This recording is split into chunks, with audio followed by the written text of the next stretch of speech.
ഇന്ന് നമ്മൾ ധ്യാനിക്കാനായി ചിന്തിക്കാനായി പോകുന്നൊരു ഭാഗം പീസ്ഫുൾ ബോണ്ടിങ്. നമുക്ക് നമ്മുടെ കുടുംബജീവിതങ്ങൾക്കകത്തുള്ള സമാധാനപരമായിട്ടുള്ള ഒരു ബന്ധങ്ങളാണോ, എപ്രകാരമാണ് ആ ബന്ധങ്ങൾ മുന്നോട്ട് പോകുന്നത് എന്ന്, അതിന് ഇന്ന് നേരിട്ടുകൊണ്ടിരിക്കുന്ന വെല്ലുവിളികൾ എന്തൊക്കെയാണ്, ആ വെല്ലുവിളികളെ നമുക്ക് എങ്ങനെ അതിജീവിക്കാം എന്നുള്ളതാണ് നമ്മൾ ഇന്ന് ചിന്തിക്കാനായി പോകുന്നത്. തിരുമേനി ഓർമ്മിപ്പിച്ചതുപോലെ തന്നെ വളരെയധികം വെല്ലുവിളികൾ നേരിട്ടുകൊണ്ടിരിക്കുന്ന ഒരു ഫാമിലിയിലാണ് നമ്മളിന്നായിരിക്കുന്നത്. അതുകൊണ്ട് തന്നെ പലപ്പോഴും നമ്മളുടെ ഫാമിലികളൊക്കെ ഇന്ന് അറിയപ്പെടുന്നത് ഫാലിമികളെന്നാണ്. എന്താണ് ഫാമിലിയും ഫാലിമിയും തമ്മിലുള്ള വ്യത്യാസം? അതിൻ്റെ സ്പെല്ലിങ്ങിൽ അല്പം ഇങ്ങനെ നമ്മൾ ജഗ്ലിംഗ് നടത്തിയത് കൊണ്ട് മാത്രമുള്ളൊരു വ്യത്യാസമല്ല. ഫാമിലി എന്ന് പറയുമ്പോൾ അതൊരു ഫങ്ഷണൽ ഇൻസ്റ്റിറ്റ്യൂഷനാണ്. അവിടെ പ്രവർത്തനങ്ങളുണ്ടായിരിക്കും, ഉത്തരവാദിത്തങ്ങൾ കൃത്യമായി നിർവഹിക്കപ്പെടും, സ്നേഹത്തിൻ്റെ ആഴമുണ്ടായിരിക്കും. എന്നാൽ ഫാലിമിയെ എന്നുകൊണ്ട് ഉദ്ദേശിക്കുന്നത് ഡിസ്ഫങ്ഷണലായിട്ടുള്ള ഫാമിലികളാണ്.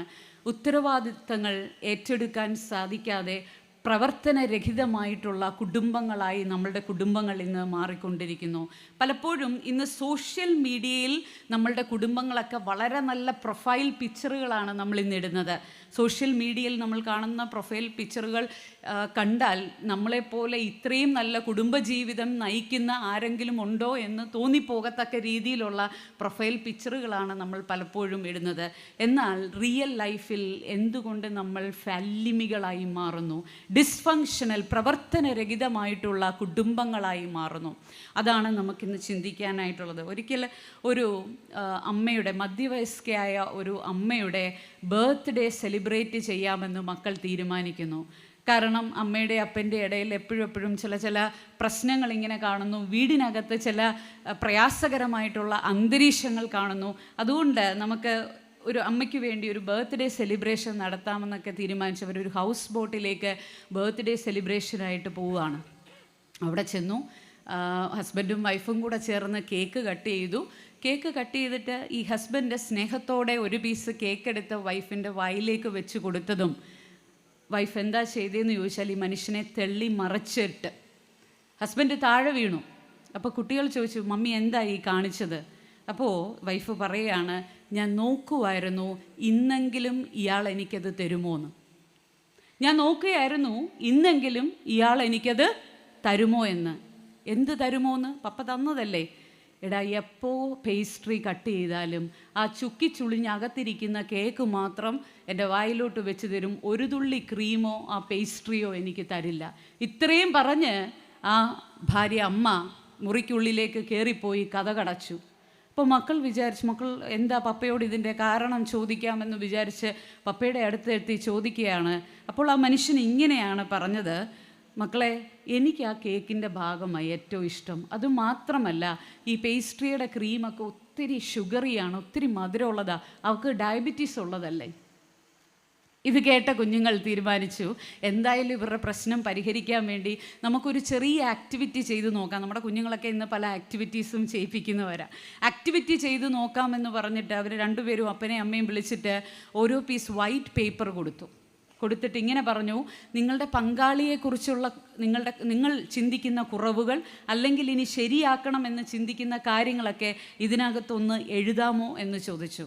പേപ്പർ കിട്ടിയ പാടെ നമ്മളുടെ അമ്മ തുരുതുരെ എഴുതാൻ തുടങ്ങി. നമ്മൾ സ്ത്രീകൾ അങ്ങനെയാണല്ലോ, നമുക്ക് ഒരുപാട് കാണും എഴുതാനായിട്ട്. തുരുതുരെ എഴുതാനായി തുടങ്ങി. അതിനുശേഷം രണ്ടുപേരും കൂടെ ഒരുമിച്ചിരുന്ന് അമ്മയോട് വായിക്കാൻ പറഞ്ഞു. അമ്മ ഇങ്ങനെ ഒന്നൊന്നായി വായിച്ചു. ഹസ്ബൻഡിൻ്റെ മുഖത്തോട്ട് ഇടയ്ക്ക് ഉറ്റു നോക്കുന്നുണ്ട്. അതിനുശേഷം ഹസ്ബൻഡിൻ്റെ പേപ്പർ, പപ്പയുടെ പേപ്പർ തരാൻ പറഞ്ഞു. ആ പേപ്പർ വൈഫിൻ്റെ കയ്യിലേക്ക് അദ്ദേഹം കൊടുത്തിട്ട് പറഞ്ഞു, നീ തന്നെ വായിച്ചോ, നീയല്ലേ ഇതുവരെ വായിച്ചത്, നീ തന്നെ വായിച്ചോ. വൈഫ് ആ പേപ്പർ തുറന്നു നോക്കുമ്പോൾ അതിനകത്ത് ഒന്നും തന്നെ എഴുതിയിട്ടില്ലായിരുന്നു. അപ്പോൾ അദ്ദേഹം പറഞ്ഞത് ഇങ്ങനെയാണ്, നിനക്ക് കുറവുകൾ ഉണ്ടെങ്കിലും നിൻ്റെ എല്ലാ കുറവുകളോടും കൂടെ ചേർന്നാണ് ഞാൻ നിന്നെ സ്വീകരിച്ചിരിക്കുന്നത്. ഈ ഒരു വർത്തമാനം അവിടെ കേട്ടതും ആ സ്ത്രീയുടെ കണ്ണിൽ നിന്ന് കണ്ണുനീർ ധാരധാരയായി വരാനായി തുടങ്ങി. പലപ്പോഴും ആശയവിനിമയങ്ങൾ പ്രോപ്പറായിട്ട് നടക്കാത്തത് കൊണ്ട് തന്നെ, നമ്മളുടെ കമ്മ്യൂണിക്കേഷൻ പ്രോപ്പറായിട്ട് നടക്കാത്തത് കൊണ്ട് തന്നെ നമ്മളുടെ ഫാമിലികളൊക്കെ ഇന്ന് ഫാലിമികളാകുകയാണ്.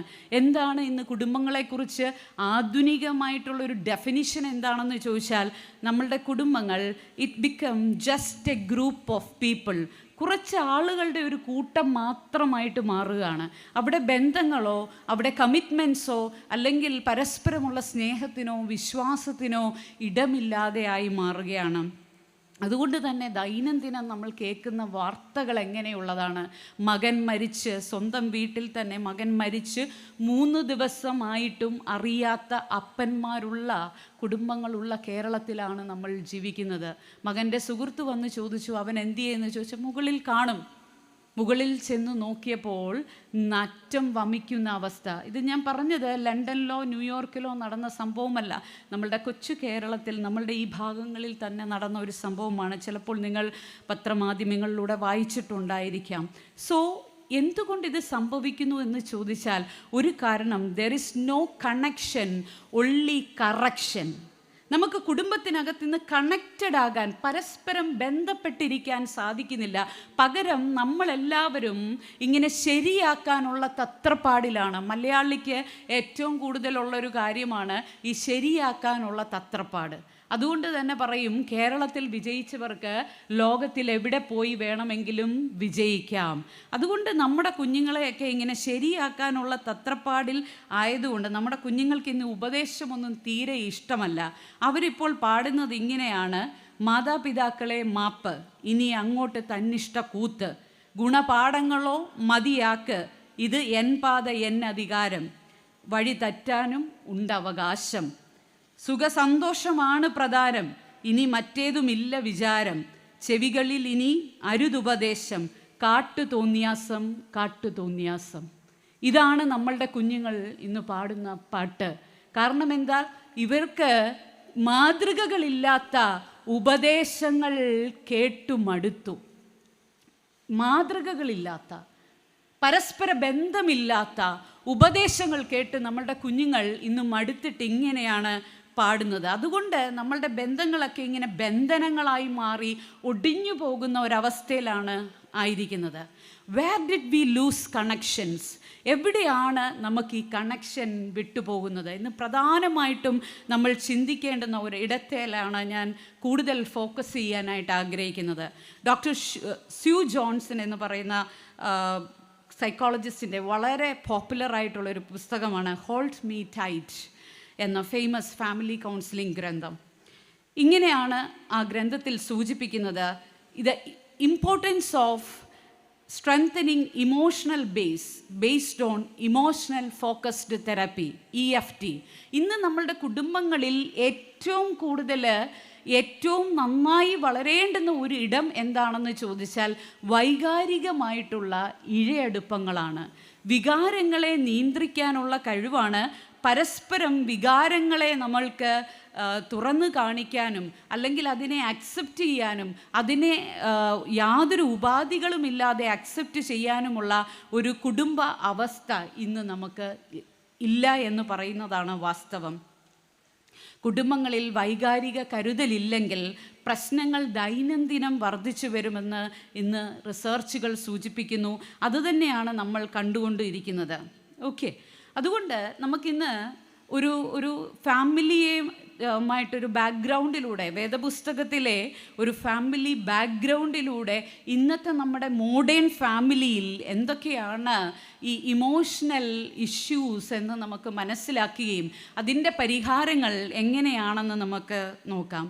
അതിനായി ഞാൻ തിരഞ്ഞെടുത്തിരിക്കുന്ന ഫാമിലി ഇസഹക്ക് റബേക്കയുടെ കുടുംബമാണ്. ഇസഹക്കും റബേക്കയും ഏശാവും യാക്കോബും ചേരുന്ന കുടുംബം. ഉൽപ്പത്തി പുസ്തകം 24-ാം അധ്യായം 4-ാം വാക്യത്തിൽ നമ്മൾ കാണുന്നു, വിശ്വാസികളുടെ പിതാവ് അബ്രഹാം തൻ്റെ മകൻ ഇസഹാക്കിനു വേണ്ടി നല്ല തുടക്കവും നല്ല ചോയ്സും എടുക്കുന്നു. 4-ാം വാക്യം ഇപ്രകാരമാണ് പറയുന്നത്: എൻ്റെ ദേശത്തും എൻ്റെ ചാർച്ചക്കാരുടെ അടുക്കലും ചെന്ന് എൻ്റെ മകനായ ഇസഹാക്കിന് ഭാര്യയെ എടുക്കണമെന്ന് സ്വർഗത്തിനും ഭൂമിക്കും ദൈവമായ യഹോവയുടെ നാമത്തിൽ ഞാൻ നിന്നെ കൊണ്ട് സത്യം ചെയ്യിക്കും. നല്ല തീരുമാനങ്ങൾ, നല്ല തുടക്കങ്ങൾ. വിശ്വാസികളുടെ പിതാവായ അബ്രഹാം തൻ്റെ മകനു വേണ്ടി നല്ല തീരുമാനങ്ങളും നല്ല തുടക്കങ്ങളും എടുക്കുകയാണ്. അവിടെയാണ് ഞാൻ ഇന്ന് ഫാമിലിയെ ഒന്ന് എക്സ്പാൻഡ് ചെയ്ത്, ഫാമിലിയിലെ ഓരോ ലെറ്റേഴ്സും നമുക്കൊന്ന് എക്സ്പാൻഡ് ചെയ്ത് പഠിക്കാമെന്നാണ് ഞാൻ ആഗ്രഹിക്കുന്നത്. ഒന്നാമത്തത് F, faith family or fate family. ഇന്നത്തെ നമ്മളുടെ കുടുംബങ്ങൾ വിശ്വാസമുള്ള കുടുംബങ്ങളാണോ അതോ വിധിക്ക് കാതോർക്കുന്ന കുടുംബങ്ങളാണോ? നമ്മളുടെ പല കുടുംബങ്ങളും ഇന്ന് വിധിക്ക് കാതോർത്തിരിക്കുകയാണ്. ഫാമിലി കോർട്ടിലെ ജഡ്ജ് എന്തു പറയുമെന്നുള്ള വിധിയെ ആശ്രയിച്ചാണ് നമ്മളുടെ കുടുംബങ്ങളുടെ ഭാവി ഇന്നിരിക്കുന്നത്. എൻ്റെ കൗൺസിലിംഗ് റൂമിൽ വന്ന് ഒരു അപ്പൻ പറഞ്ഞത് ഇങ്ങനെയാണ്: മോളുടെ വിവാഹ ജീവിതം, മാരീഡ് ലൈഫ് 3 വർഷം നീണ്ടു നിന്നു. കാരണം അവൾ PhD ചെയ്യുകയായിരുന്നു. അത് ലോങ് ഡിസ്റ്റൻസ് റിലേഷൻഷിപ്പിലായിരുന്നു പോയിക്കൊണ്ടിരുന്നത്. ഇടയ്ക്കിടയ്ക്ക് കാണുമ്പോൾ തന്നെ പ്രശ്നമുണ്ടായിരുന്നു. മോൻ്റെ മാരീഡ് ലൈഫ് 6ാമത്തെ മാസം തന്നെ ഡിവോഴ്സായി. യാതൊരു കൂസലും യാതൊരു വിഷമവും ഇല്ലാതെ പറഞ്ഞു തീർത്തതിന് ശേഷം ഒരു ഡയലോഗും കൂടെ ഇങ്ങനെ പറഞ്ഞു: മാഡം, പറ്റുമെങ്കിൽ എത്രയും പെട്ടെന്ന് ഇതൊക്കെ ഒന്ന് അവസാനിപ്പിച്ചു തരണം. മാഡം, പറ്റുമെങ്കിൽ എത്രയും പെട്ടെന്ന് ഇതൊക്കെ ഒന്ന് അവസാനിപ്പിച്ചു തരണം. എന്താണ് നമ്മളുടെ കുടുംബങ്ങളിൽ സംഭവിക്കുന്നത്? വിശ്വാസത്തിൽ ഒന്നാകുന്ന കുടുംബങ്ങൾ, അവരുടെ വിശ്വാസം എവിടെയൊക്കെ കാണാൻ സാധിക്കുമെന്ന് ചോദിച്ചാൽ നമ്മളിപ്പോൾ കണ്ടതുപോലെ തന്നെ ഒന്നാമതായി അവരുടെ തീരുമാനങ്ങളിൽ, ഡിസിഷൻസ്. ഇന്ന് പലപ്പോഴും നമ്മളുടെ തീരുമാനം തെറ്റിപ്പോകുന്നു. പല യുവാക്കളും എൻ്റെ അടുത്ത് വരുമ്പോൾ പറയുന്നത് അവർക്ക് ഏറ്റവും വലിയ ബുദ്ധിമുട്ടുള്ള കാര്യം എന്താണെന്ന് ചോദിച്ചാൽ ഡിസിഷൻ മേക്കിംഗ് ആണ്. ജീവിത നൈപുണ്യമായിട്ടുള്ള തീരുമാനങ്ങളെ എടുക്കാനുള്ള കഴിവില്ലാത്ത യുവജനതയാണ് നമുക്കിന്നുള്ളത്. കാരണം എന്താണെന്നറിയാമോ? ഇവർക്ക് ഓവർ തിങ്കിങ് ആണ്. നമുക്ക് ഉണ്ടാവുന്ന ഒരു ദിവസം ഒരു മനുഷ്യന് ഏതാണ്ട് 60,000 തൊട്ട് 90,000 വരെ ചിന്തകൾ ഉണ്ടാകുമെന്നാണ് മനഃശാസ്ത്രം പറയുന്നത്. ഇന്ന് നമ്മളുടെ ചെറുപ്പക്കാരിലും ഇന്ന് നമ്മളുടെ പല ആളുകളിലും ഓവർ തിങ്കിങ് ആയി ലക്ഷക്കണക്കിന് ചിന്തകൾ വേണ്ടുന്നതിനും വേണ്ടാത്തതിനുമൊക്കെ പോയിക്കൊണ്ടിരിക്കുന്നത് കൊണ്ട് തീരുമാനങ്ങൾ എടുക്കാൻ സാധിക്കുന്നില്ല. കാരണം എന്താണെന്നറിയാമോ? എൻ്റെ കുടുംബം എന്നെ തീരുമാനമെടുക്കത്തക്ക രീതിയിൽ പ്രാപ്തിയുള്ളതാക്കി മാറ്റിയിട്ടില്ല, നല്ല തുടക്കങ്ങളെ തന്നിട്ടില്ല. അതുകൊണ്ട് തന്നെ തീരുമാനങ്ങൾ എടുക്കാൻ ബുദ്ധിമുട്ടുണ്ടാകുന്നു. അത് വിശ്വാസം ഇല്ലാതെ വിധിക്ക് കാതോർത്തിരിക്കുന്ന കുടുംബങ്ങളിൽ. എന്നാൽ വിശ്വാസത്തിൽ അടിയുറച്ച കുടുംബങ്ങളിൽ തീരുമാനങ്ങൾ എപ്പോഴും ദൈവത്തിൽ ആശ്രയിച്ചായിരിക്കും. അതുകൊണ്ട് തന്നെ അവരുടെ ജീവിതത്തിൽ ഓവർ തിങ്കിങ്ങിന് സ്ഥാനമുണ്ടാകുകയില്ല. തീരുമാനങ്ങൾ വേണ്ട സമയത്ത് വേണ്ട പോലെ എടുക്കാനായിട്ട് സാധിക്കും. അതുപോലെ തന്നെ അവരുടെ എല്ലാ ഇടപാടുകളിലും ഇൻ്റർവെൻഷൻസ്, എല്ലാ ഇടപാടുകളിലും നമുക്ക് ദൈവത്തെ ദർശിക്കാനായിട്ട് സാധിക്കും.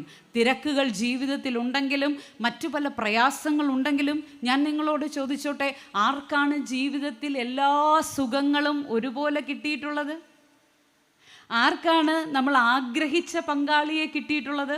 ഇവിടെ ഇരിക്കുന്ന എത്ര പേർക്ക് ആത്മാർത്ഥമായിട്ട് പറയാൻ പറ്റും ഞാൻ ആഗ്രഹിച്ച പങ്കാളിയെ തന്നെയാണ് കിട്ടിയതെന്ന്?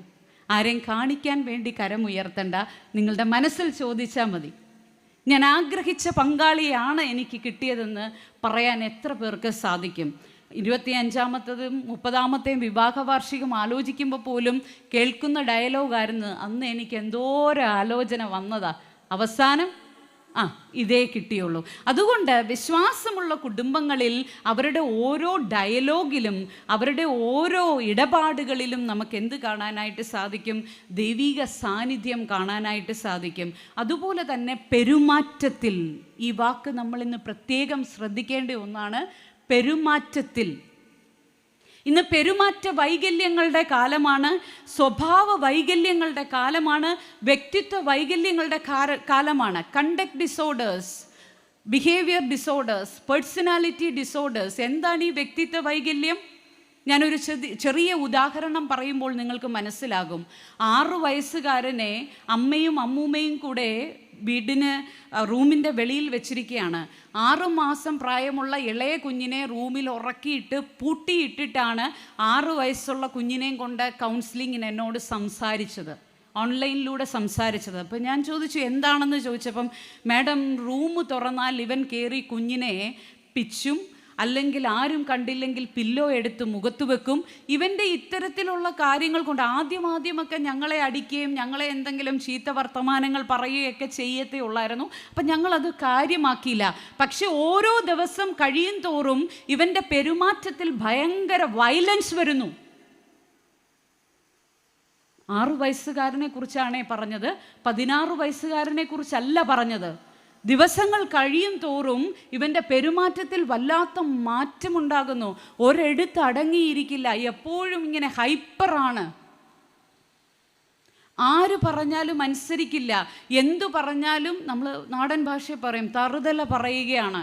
യെസ് എന്ന് പറഞ്ഞാൽ നോ എന്ന് പറയും, പോന്ന് പറഞ്ഞാൽ വാ എന്ന് പറയും.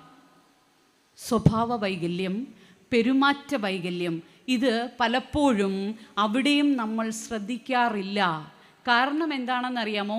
ഇത് അവൻ്റെ സ്വഭാവമാ, ഇത് അവളുടെ സ്വഭാവമാ എന്ന് പറഞ്ഞ് നമ്മളിങ്ങനെ ഒളിച്ചു വെക്കാനും മറച്ചു വെക്കാനും ശ്രമിക്കുമ്പോൾ ഒരു കൗമാരകാലമാകുമ്പോഴത്തേനെ വീട്ടിൽ അത്താഴത്തിന് ഇറച്ചിയില്ലെങ്കിൽ അമ്മയുടെ കഴുത്തിൽ കത്താള് വെക്കും.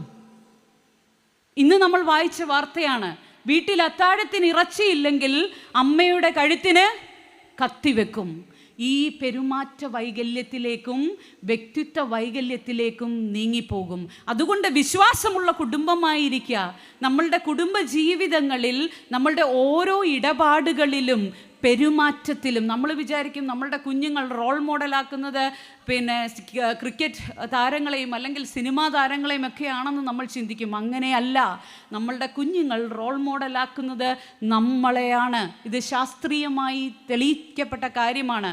അതുകൊണ്ടാണ് മഹാനായ APJ അബ്ദുൽ കലാം സർ പറഞ്ഞത്, മാതാപിതാക്കളുടെ വാക്കുകളല്ല, മാതാപിതാക്കളുടെ ജീവിതമാണ് മക്കൾക്ക് മാതൃക. പലപ്പോഴും നമ്മൾ വാക്കുകൾ കൊണ്ട് നമ്മളുടെ കുടുംബങ്ങളെ അങ്ങ് ശരിയാക്കാൻ നോക്കുന്ന ഏർപ്പാട് അവസാനിപ്പിക്കണം. വാക്കുകൾ കൊണ്ട്, ഉപദേശം കൊണ്ട് ശരിയാക്കാൻ നോക്കുന്ന ഏർപ്പാട് കൊണ്ട് നമ്മുടെ കുഞ്ഞുങ്ങൾ, ഞാൻ നേരത്തെ വായിച്ച പോലെ അവർ പാടത്തേ ഉള്ളൂ. അതേസമയം നമ്മളുടെ ഓരോ ഇടപാടുകളിലും പെരുമാറ്റങ്ങളിലും വിശ്വാസമുണ്ടെങ്കിൽ, ദൈവവിശ്വാസമുണ്ടെങ്കിൽ അവർ പാടും, ആത്മദേഹി ദേഹത്തെ കാഴ്ചയായി വെക്കുന്നിതാ. അവർക്കങ്ങനെ പാടാനായിട്ട് സാധിക്കും. കുടുംബമായി നമുക്ക് ചേർന്ന് പാടാനായി സാധിക്കും. ഈറനണിയാതെ ആ ഗാനങ്ങളൊന്നും ചിലപ്പോൾ എനിക്ക് പാടാൻ സാധിക്കത്തില്ല. ആത്മദേഹി ദേഹത്തെ കാഴ്ചയായി വെക്കുന്നിതാ. ഇന്ന് നമുക്ക് എത്ര പേർക്ക് കുടുംബത്തിനകത്ത് പറയാൻ പറ്റും, എൻ്റെ ആത്മാവിനെയും എൻ്റെ ദേഹത്തെയും ഞാൻ എനിക്ക് കാഴ്ചയായി വെക്കാൻ പറ്റുമെന്ന് ദൈവസന്നിധിയിൽ? കാരണം അത് മലിനപ്പെട്ടു പോയി. എൻ്റെ ആത്മാവും എൻ്റെ ശരീരവും എൻ്റെ ദേഹവും ഒക്കെ ഇന്ന് എൻ്റെ പ്രവൃത്തികളും ഒക്കെ മലിനപ്പെട്ടു പോയി. അതുകൊണ്ട് എനിക്ക് കാഴ്ചയായി വെക്കാൻ സാധിക്കില്ല. പക്ഷേ ഇന്ന് ഈ സമയത്ത് എനിക്ക് നിങ്ങളോട് പറയാനുള്ളത്, കർത്താവ് വിളിക്കുന്നു, നമ്മളെ കുടുംബമായി വിളിക്കുന്നു. നീ എത്ര മലിനപ്പെട്ടു പോയാലും, എത്ര പ്രശ്നങ്ങൾ നിനക്കുണ്ടായാലും നീ കടന്നു വാ. നിൻ്റെ ജീവിതത്തിലേക്ക്, നിൻ്റെ കുടുംബത്തിലേക്ക് എന്ത് കൊണ്ടുവരണം എന്നറിയാമോ? വിശ്വാസത്തെ കൊണ്ടുവരണം. ഇല്ലെങ്കിൽ, വിശ്വാസമില്ലെങ്കിൽ വിധിക്കു വേണ്ടി കാതോർക്കുന്ന കുടുംബങ്ങളായി നമ്മൾ മാറേണ്ടി വരും. ഞാൻ മുന്നോട്ട് പോകട്ടെ. ഇവിടെ നമുക്ക് ഉൽപ്പത്തി പുസ്തകം 24-ാം അധ്യായം 63-ാം വാക്യത്തിൽ അതിന് നല്ലൊരു ഉദാഹരണം കാണാനായി സാധിക്കും. വൈകുന്നേരത്ത് ഇസഹാക്ക് ധ്യാനിപ്പാൻ വെളിംപ്രദേശത്ത് പോയിരുന്നു. അവൻ തലപൊക്കി നോക്കി ഒട്ടകങ്ങൾ വരുന്നത് കണ്ടു. ഇസഹാക്കിന് എവിടെ നിന്നാണ് ഈ ഒരു ഹാബിറ്റ്, ഈ ഒരു ശീലം കിട്ടിയത്? നമ്മൾ നമ്മുടെ കുഞ്ഞുങ്ങളോട് പ്രാർത്ഥിക്കാൻ പറയും, നമ്മുടെ കുഞ്ഞുങ്ങളോട് പല നല്ല കാര്യങ്ങളും ചെയ്യാനായിട്ട് പറയും. പക്ഷേ ഇസഹാക്കിന് എവിടെ നിന്ന് കിട്ടി? അപ്പൻ പ്രാർത്ഥിക്കുന്നത്, അപ്പൻ ധ്യാനിക്കുന്നത്. ധ്യാനിക്കാൻ പോകുന്ന പിതാവിനെ കണ്ടു വളർന്ന ഇസഹാക്ക് അവൻ്റെ ജീവിതത്തിലെ പ്രതിസന്ധിയുടെ അവസ്ഥയിൽ, പ്രതിസന്ധി എന്താണ്? അമ്മ മരിച്ച വിഷമത്തിലായിരുന്നു. നമ്മുടെ കുഞ്ഞുങ്ങൾ ഇന്ന് പ്രതിസന്ധി വരുമ്പോൾ എന്തിൻ്റെ പുറകെയാണ് പോകുന്നത്? പ്രതിസന്ധി വരുമ്പോൾ അവർക്ക് ആദ്യം തോന്നുന്നത് ആരോടെങ്കിലും അറിയാത്തവരോട് ചാറ്റ് ചെയ്യണം. അറിയുന്ന ആരോടും ചാറ്റ് ചെയ്യാൻ ഇന്നവർക്ക് തോന്നത്തില്ല. അനോണിമസ് ആയിട്ട് എന്നെ അറിയാത്ത ആരോടെങ്കിലും ചാറ്റ് ചെയ്യണം, അറിയാത്ത ആരോടെങ്കിലും മാത്രമേ എനിക്ക് തുറന്നു പറയാൻ പറ്റൂ. പലപ്പോഴും തെറാപ്പി സെഷനൊക്കെ വരുമ്പോൾ പലരും നമ്മളുടെ പ്രൊഫൈൽസൊക്കെ ഇങ്ങനെ എടുത്തെടുത്തെടുത്ത് നോക്കും. കാരണം ഏതെങ്കിലും വിധത്തിൽ അവർക്ക് അറിയാവുന്നവരാണെങ്കിൽ അവർക്കിത് കൺഫ്രണ്ട് ചെയ്യാനായിട്ട് പറ്റില്ല. അറിയാവുന്ന എൻ്റെ കുടുംബത്തിനകത്തും എൻ്റെ പള്ളിയിലും എൻ്റെ സമൂഹത്തിലുമുള്ളവരുമായിട്ട് ബന്ധം സ്ഥാപിക്കാൻ ഇന്ന് പറ്റുന്നില്ല. അതുകൊണ്ട് എവിടെയെങ്കിലും ഇരുന്ന് അറിയാത്ത ആളുകളുമായിട്ട് എനിക്ക് ചാറ്റ് ചെയ്യണം. ചാറ്റിംഗ് നീണ്ടത് ചീറ്റിങ്ങിലേക്ക് പോകുന്ന ഒരു കാലഘട്ടത്തിലാണ് നമ്മൾ ജീവിക്കുന്നത്. അതുകൊണ്ട് അപ്പനായ അബ്രഹാമിൻ്റെ പാത പിന്തുടർന്ന് ധ്യാനിപ്പാനായി പോയി. അവിടെ എനിക്ക് മനസ്സിലാകുന്ന ഒരു കാര്യം, അപ്പൻ ദാസനെ അയച്ച നിമിഷം മുതൽ ഇസഹാക്ക് തൻ്റെ പങ്കാളിക്ക് വേണ്ടി പ്രാർത്ഥിക്കുകയായിരുന്നു, തൻ്റെ പങ്കാളിക്ക് വേണ്ടി ധ്യാനിക്കുകയായിരുന്നു. ഇന്ന് നമ്മളുടെ കുഞ്ഞുങ്ങൾ അല്ലെങ്കിൽ നമ്മളുടെ കുടുംബങ്ങൾക്കകത്ത് പ്രാർത്ഥനയോടുകൂടി പങ്കാളിയെ തിരഞ്ഞെടുക്കുന്ന ഒരു പതിവുണ്ടോ? m4marry.com പറയും ഇത് നല്ലൊരാലോചനയാണ്. അവരുടെ പരസ്യം അങ്ങനെ തന്നെയാണല്ലോ, ഇത് നല്ലൊരാലോചനയാണ്. ഇത് നല്ലൊരാലോചനയാണെന്ന് കേൾക്കുമ്പോൾ നമ്മൾ മറ്റെല്ലാം മറന്ന് ആ ആലോചനയുടെ പുറകെ പോവും. ധ്യാനാത്മകമായിട്ടുള്ള ആരംഭങ്ങൾ നമുക്കിന്നില്ല. നമ്മളുടെ ധ്യാനങ്ങളൊക്കെ വെറും ചടങ്ങുകളായി മാത്രം മാറിപ്പോകുന്നു. എന്തുകൊണ്ടാണ് ഇത് ചടങ്ങുകളായി മാറിപ്പോകുന്നതെന്നറിയാമോ?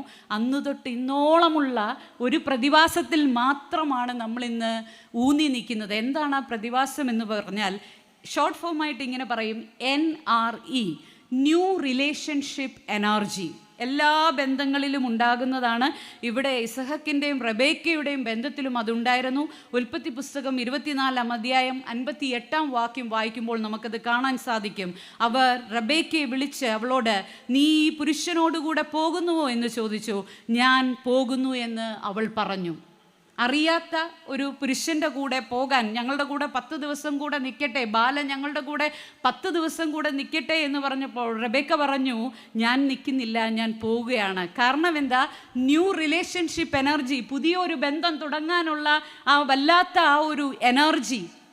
ഇത് നല്ലതാണ്. പക്ഷേ മനഃശാസ്ത്രം തന്നെ പറയുന്ന ഒരു കാര്യമുണ്ട്, ഈ എനർജി ഇന്ന് പലപ്പോഴും എക്സൈറ്റ്മെൻറ്റുകളായിട്ട് മാത്രം മാറുന്നു, ആവേശമായിട്ട് മാത്രം മാറുന്നു.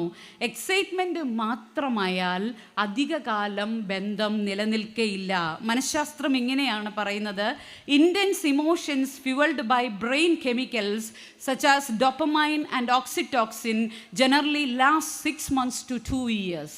അതായത് വലിയ എക്സൈറ്റ്മെൻറ്റിൽ തുടങ്ങുന്ന ബന്ധങ്ങളൊക്കെ വല്ലാത്ത ഒരു മാസ്മരികത, വല്ലാത്ത ഒരു സന്തോഷം, അറിയണമെങ്കിൽ പ്രണയിക്കുന്നവർക്കൊക്കെ ചിലപ്പോൾ അത് അറിയാമായിരിക്കും. ഇന്ന് പ്രണയമെന്നൊന്നും അതിനെ പറയാൻ പറ്റില്ല, എന്തോ ഒന്ന്. ആ എക്സൈറ്റ്മെൻറ്റ് ഇങ്ങനെയുള്ള റിലേഷൻഷിപ്പുകളിൽ 6 മാസം തൊട്ട് 2 വർഷം വരെ നിൽക്കൂ എന്നാണ് പറയുന്നത്. ഇന്നത്തെ നമ്മളുടെ വിവാഹ ജീവിതങ്ങളുടെ ആയുസ് എങ്ങനെയാണ്? പലപ്പോഴും ഞങ്ങൾ മനഃശാസ്ത്രപരമായി പറയും, ഒരു ബന്ധം അറ്റ്ലീസ്റ്റ് 3 വർഷമെങ്കിലും മുന്നോട്ട് പോയാൽ പിന്നെ അത് സ്ഥായിയായി പോകാനുള്ള സാധ്യത കൂടുതലാണെന്ന്. ഇവിടെ പറയുന്നത് കേട്ടോ, എക്സൈറ്റ്മെൻറ്റ്, ആവേശം മാത്രമാകുമ്പോൾ ബന്ധങ്ങൾ 6 മാസം കൊണ്ട് അല്ലെങ്കിൽ 6 മാസം തൊട്ട് അങ്ങേ അറ്റം പോയാൽ 2 വർഷം കൊണ്ട് നിൽക്കാനായിട്ടുള്ള സാധ്യതയുണ്ട്. പക്ഷേ ഇവിടെ നമ്മൾ ഇസഹാക്കിനെയും റബേക്കയും നോക്കുമ്പോൾ, റബേക്കയ്ക്ക് ഈ ഒരു ന്യൂ റിലേഷൻഷിപ്പ് എനർജി ഉണ്ടായിരുന്നെങ്കിലും ഇസഹാക്കിൻ്റെ പ്രാർത്ഥനയോട് കൂടെയുള്ള ജീവിതം, ധ്യാനാത്മകമായിട്ടുള്ള ജീവിതം അതേറിയ വർഷങ്ങൾ നീണ്ടു നിൽക്കുന്നതാക്കി മാറ്റി. ഏറിയ വർഷങ്ങൾ നീണ്ടു നിൽക്കുന്ന കുടുംബജീവിതമാക്കി അതിനെ മാറ്റി. അതുകൊണ്ട് ഇന്നത്തെ നമ്മളുടെ യൂത്ത്സിൻ്റെ ഇടയിലൊക്കെ റിലേഷൻഷിപ്പ് എന്ന് പോലും പറയാൻ അവർക്ക് താല്പര്യമില്ല.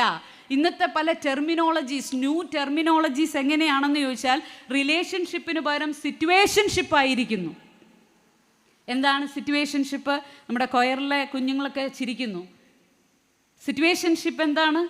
ഏതെങ്കിലും ഒരു സാഹചര്യത്തിൽ ചെല്ലുമ്പോൾ അവിടെ കുറച്ച് നാളത്തേക്ക് മാത്രം എനിക്കൊരു ബന്ധം. ഞാനൊരു കോച്ചിങ്ങിന് പോകുമ്പോൾ അവിടെ ഒരു ബന്ധം, ഞാൻ ജോലിക്ക് പോകുമ്പോൾ അവിടെ ഒരു ബന്ധം. അല്പം സ്നേഹം, അല്പം കെയർ, അല്പം കമ്മിറ്റ്മെൻറ്റ്. കൂടുതലൊന്നും ചോദിക്കരുത്. നീണ്ടു നിൽക്കുന്ന കമ്മിറ്റ്മെൻറ്റ് ചോദിക്കാൻ പാടില്ല.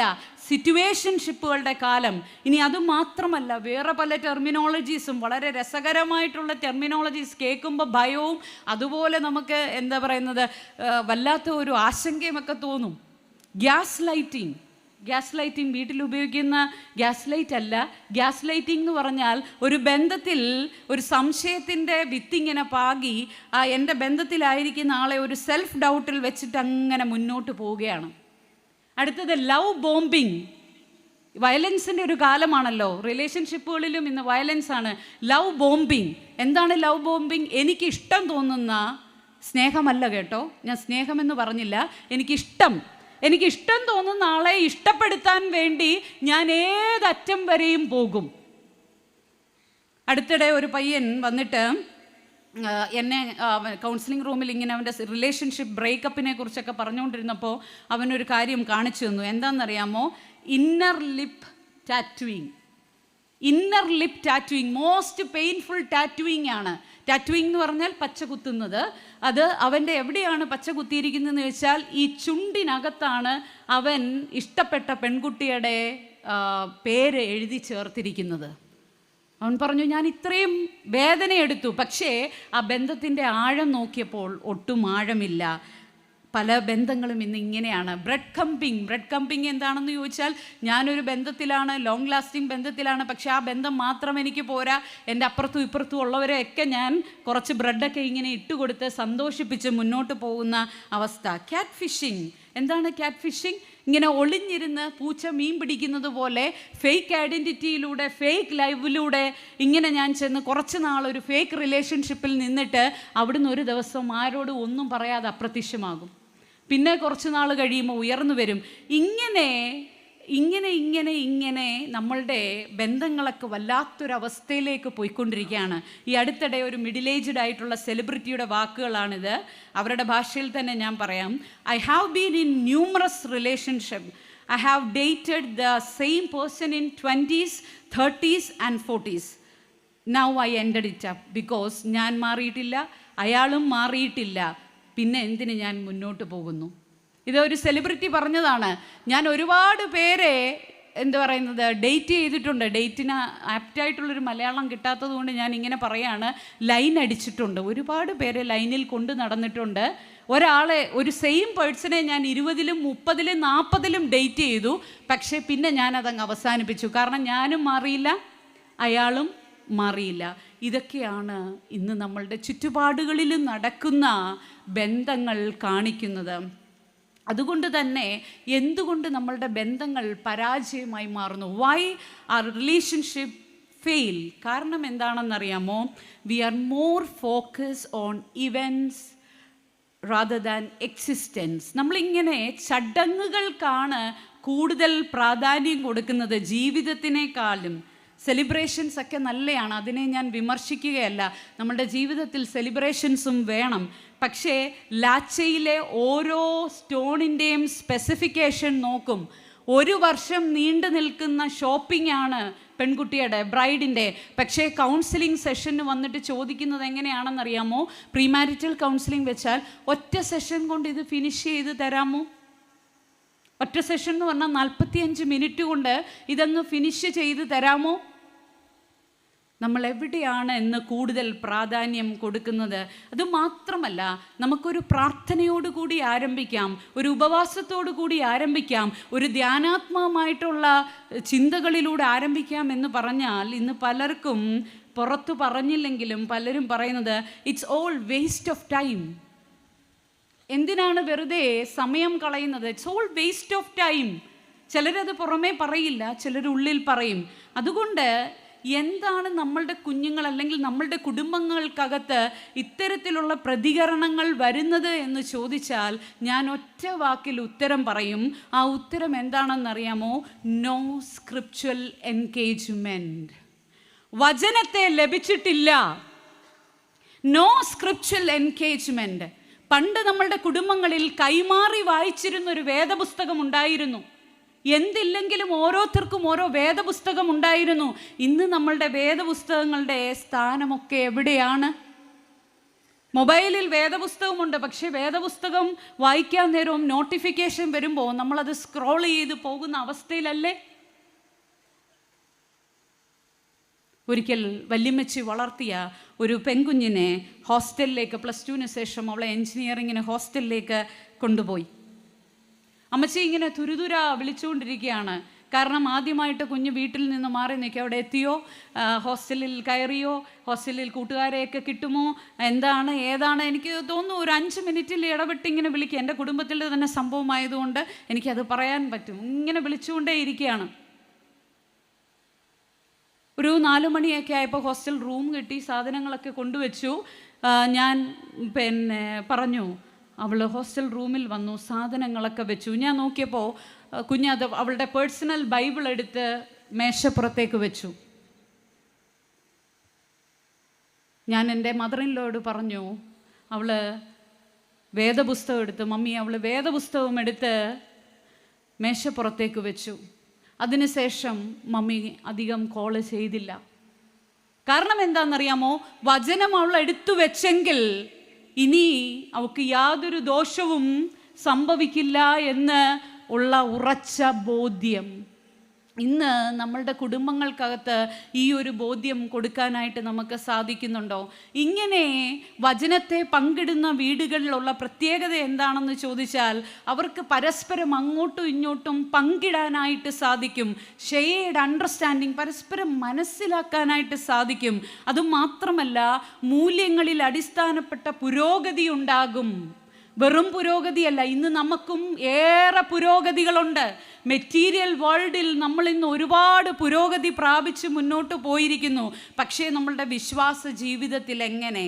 അതുകൊണ്ട് തന്നെ മെറ്റീരിയലിസ്റ്റിക്കായിട്ട് നമ്മളിങ്ങനെ ഉയർന്നു പോകുമെങ്കിലും ജീവിതത്തിലെ പ്രതിസന്ധികൾ വരുമ്പോൾ നമ്മൾ എങ്ങനെ പ്രതികരിക്കുന്നു? അതടുത്ത ചോദ്യമാണ്. കുടുംബങ്ങൾക്കകത്ത് പ്രതിസന്ധികൾ വരുമ്പോൾ എങ്ങനെ പ്രതികരിക്കുന്നു? ഇവിടെ ഇസഹാക്കിൻ്റെയും റെബേക്കയുടെയും ജീവിതത്തിൽ പ്രതിസന്ധി ഉണ്ടായിരുന്നു.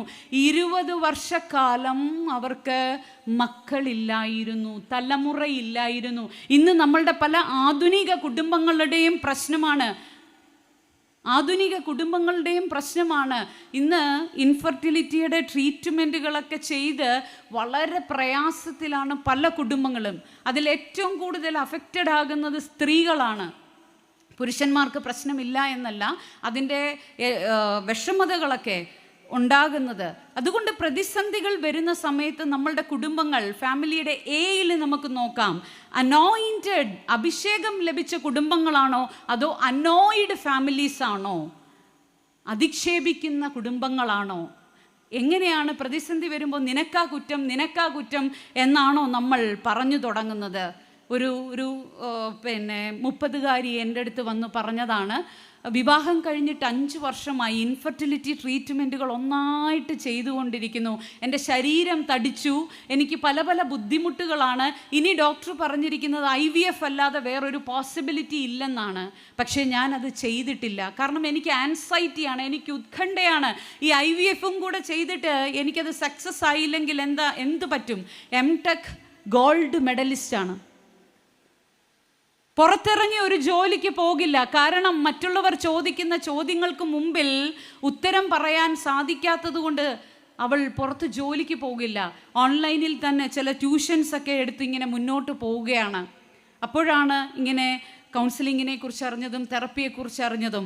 നീണ്ട നാളത്തെ ഒരു 6 മാസക്കാലത്തോളമുള്ള തെറപ്പിക്ക് ശേഷം ഇന്ന് ആ യുവതി ജോലിയും സ്വന്തമായിട്ടൊരു ഓൺട്രപ്രണർഷിപ്പും ചെയ്യുന്നുണ്ട്. കുഞ്ഞുങ്ങളായിട്ടില്ല, പക്ഷേ ആ പ്രതിസന്ധി അവൾക്ക് അതിജീവിക്കാൻ, അവളുടെ വിശ്വാസത്തിലൂടെ അതിജീവിക്കാനായിട്ട് ഒരു സയൻറ്റിഫിക് ആയിട്ടുള്ള സപ്പോർട്ടും കൂടെ കൊടുത്തപ്പോൾ അതിജീവിക്കാനായിട്ട് സാധിച്ചു. ഒരു ടീമിൻ്റെ സപ്പോർട്ടും കൂടെ കൊടുത്തപ്പോൾ ഇന്ന് പ്രഗ്നൻസിയുമായിട്ട് ബന്ധപ്പെട്ട് ആഫ്റ്റർ പ്രഗ്നൻസി, പോസ്റ്റ്പാർട്ടവും ഒരുപാട് പ്രശ്നങ്ങളാണ് കൊടുക്കുന്നത്.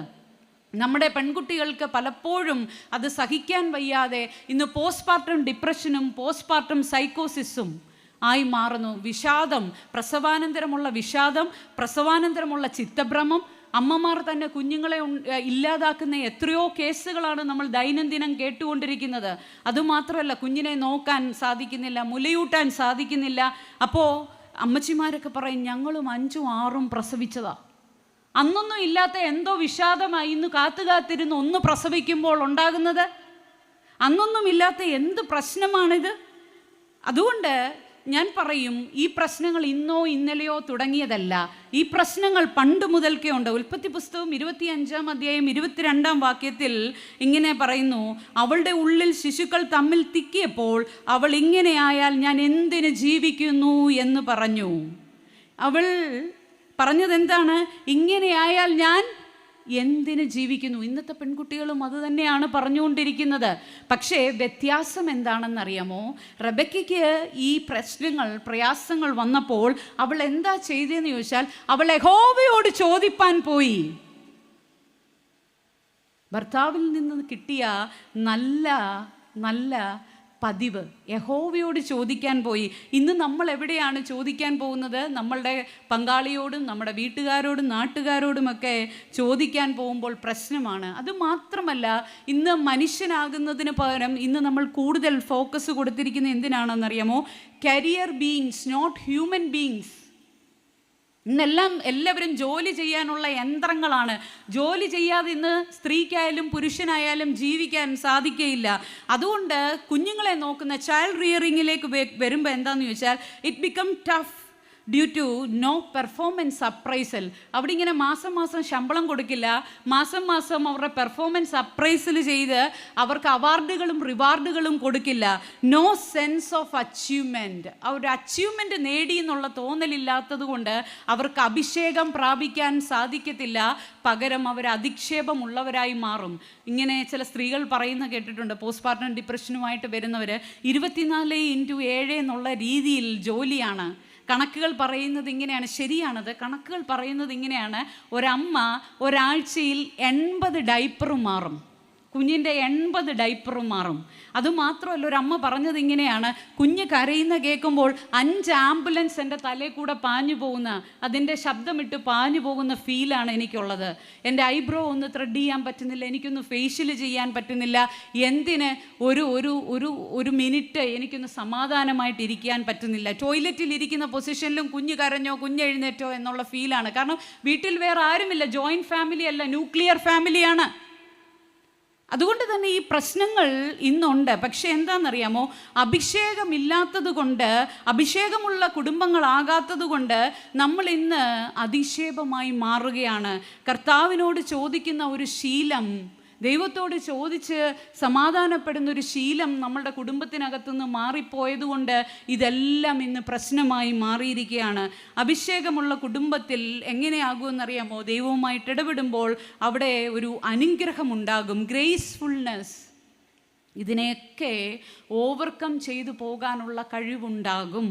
അതുമാത്രമല്ല, പരസ്പരം അങ്ങോട്ടും ഇങ്ങോട്ടും പങ്കിടാൻ സാധിക്കും, ഉത്തരവാദിത്തങ്ങളെ പങ്കിടാൻ സാധിക്കും. അമ്മയും അപ്പനും ചേർന്ന് ഷെയർ ചെയ്ത്, ഞാൻ ചില കുടുംബങ്ങളിൽ കാണാറുണ്ട്, എനിക്ക് ഒത്തിരി സന്തോഷമുണ്ട്. പ്രത്യേകിച്ച് വിദേശ രാജ്യങ്ങളിൽ പോയിട്ടുള്ളവരാണ് നേഴ്സസൊക്കെ. അവരൊരു ടൈമിംഗ് എടുക്കും, ഹസ്ബൻഡ് ഒരു ടൈമിംഗ് എടുക്കും, കുഞ്ഞുങ്ങളെ ഇങ്ങനെ മാറി മാറി നോക്കുന്നത്. അവർക്ക് പങ്കിടാനായിട്ട് സാധിക്കും. അതുമാത്രമല്ല, ഗ്ലോറിയസ് ആയിരിക്കും, സ്തോത്രം പാടുന്നവരായിട്ട് മാറും. അതുകൊണ്ട് നമ്മളുടെ കുടുംബങ്ങൾ പ്രതിസന്ധികളെ അതിജീവിച്ച് അർത്ഥവത്തായ കുടുംബങ്ങളായി മാറണം.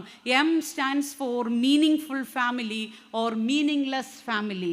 അർത്ഥമുള്ള കുടുംബങ്ങളായിട്ട് നമ്മൾ ഇന്ന് മാറുന്നോ, അതോ അർത്ഥരഹിതമായിട്ടുള്ള കുടുംബങ്ങളായി മാറുന്നോ? അർത്ഥമുള്ള കുടുംബങ്ങളിൽ എന്താണ് സംഭവിക്കുന്നത്? അവിടെ the family become the place for identity formation. എൻ്റെ വ്യക്തിത്വ രൂപീകരണത്തിൻ്റെ ഇടമായി മാറും. അവിടെ വ്യക്തിത്വ വൈകല്യങ്ങളില്ല. എന്നാൽ മീനിങ്ലെസ് ഫാമിലി എങ്ങനെയാണെന്നറിയാമോ? അവിടെ ഐഡൻറ്റിറ്റി ക്രൈസിസ് ആണ്. ഇസഹക്കിൻ്റെയും റബേക്കയുടെയും കുടുംബത്തിലും ഈ പ്രതിസന്ധിയൊക്കെ അവർ അതിജീവിച്ച് വന്നെങ്കിലും അവരുടെ ഇടയിൽ ഒരു അർത്ഥരഹിതമായിട്ടുള്ള പ്രതിഭാസം ഉടലെടുക്കുകയാണ്. എന്താണെന്നറിയാമോ? Parental favouritism. എന്താണ്? മാതാപിതാക്കളുടെ പക്ഷപാതം.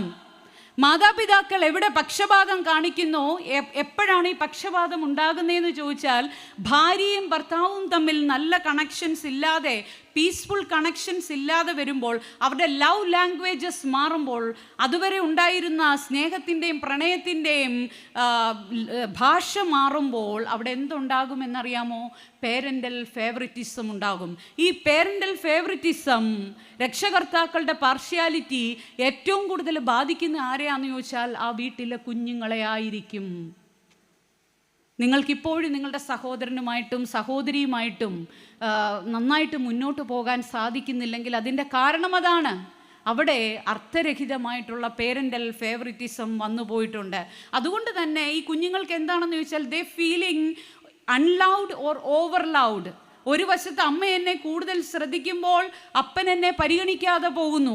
അതുകൊണ്ട് തന്നെ ഇവിടെ ഏശാവിലും യാക്കോബിലും ചില സ്വഭാവങ്ങൾ ഉടലെടുത്തു. എന്താണെന്നറിയാമോ? ഏശാവിന് ഉണ്ടായ ഒരു സ്വഭാവം, അവൻ റിബല്യസായി മാറി, പരുക്കനായി മാറി. അതുമാത്രമല്ല ഡിസ്റെസ്പെക്റ്റ്ഫുള്ളായിട്ട് മാറി, ആദരവില്ലാത്തവനായി മാറി. ഉൽപ്പത്തി പുസ്തകം 26-ാം അധ്യായം 32-ാം വാക്യത്തിൽ കാണുന്നു, അതിന് ഏശാവ്, ഞാൻ മരിക്കേണ്ടി വരുമല്ലോ, ഈ ജ്യേഷ്ഠാവകാശം എനിക്കെന്തിന് എന്ന് പറഞ്ഞു. തലമുറകളായി കൈമാറി വന്ന പല മൂല്യങ്ങളെയും കാറ്റിൽ തെറിപ്പിക്കുന്ന ഡിസ്റെസ്പെക്റ്റ്ഫുള്ളായിട്ടുള്ള ബിഹേവിയേഴ്സ് എവിടെ നിന്നുണ്ടാകുന്നു? കുടുംബത്തിനകത്ത പക്ഷപാതത്തിൽ നിന്നുണ്ടാകുന്നു. അതുകൊണ്ട് തന്നെ വാല്യൂസിനെയൊക്കെ നിസ്സാരമായി തള്ളിക്കളയും. മിലേനിയംസ് 2000-ന് മുമ്പ് ജനിച്ചവരും ജെൻസീസ് 2000-ന് ശേഷം ജനിച്ചവരും, ഇന്ന് 2000-ന് ശേഷം ജനിച്ച ജെൻസീസിന് മിലേനിയത്തിനോട് വെച്ച് തട്ടിച്ചു നോക്കുമ്പോൾ വിവാഹം കഴിക്കാനോ അഥവാ വിവാഹം കഴിച്ചാൽ കുഞ്ഞുങ്ങൾ ഉണ്ടാകാനോ താല്പര്യമില്ല എന്നാണ് കണക്കുകൾ സൂചിപ്പിക്കുന്നത്. അതുപോലെ തന്നെ നമ്മുടെ ഇന്ത്യയിലെ അവസ്ഥയും വ്യത്യസ്തമല്ല.